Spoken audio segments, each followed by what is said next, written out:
Editorya ni Benji Alejandro.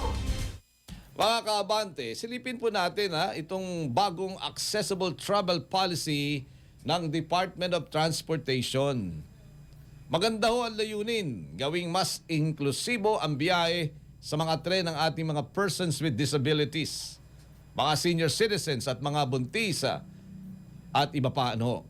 Abay sa papel, kumpleto ho ang plano. Ganda may wheelchair. Meron pong assistance, yung tulong ho na mga naka-wheelchair. Mas malinaw ho na abiso. Meron ng training para ho sa mga staff at regular na accessibility audits. Abay, sana hindi ito hanggang plano lamang, mga kaabante. Abay, sa aktual hong karanasan ng mga pasahero, marami pa rin hong kulang. Saksi po ako dyan. May mga elevator na sira, kulang po ang tauhan na handang tumulong at madalas, hindi malinaw ang mga anunsyo sa estasyon. Baka minsan wala pang aho Excuse me po. Kung seryoso ang DOTR, abay dapat maramdaman agad ang pagbabago ng mga kasalukuyang linya. Hindi lang mga proyektong paparating gaya ng Metro Manila Subway o North-South Commuter Railway. Ang accessibility po ay hindi pang future tense, di ba?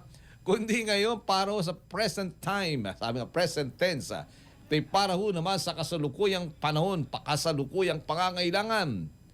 Kaya po ang hamon ngayon sa DOTR, huwag lang magplano, mag-deliver kayo kagad. Ang tunay na sukatan ng polisiya ay hindi ho press release o maagang mga magagarahong presentasyon, kundi may mga senior citizen na makakapasok ho ng walang hirap.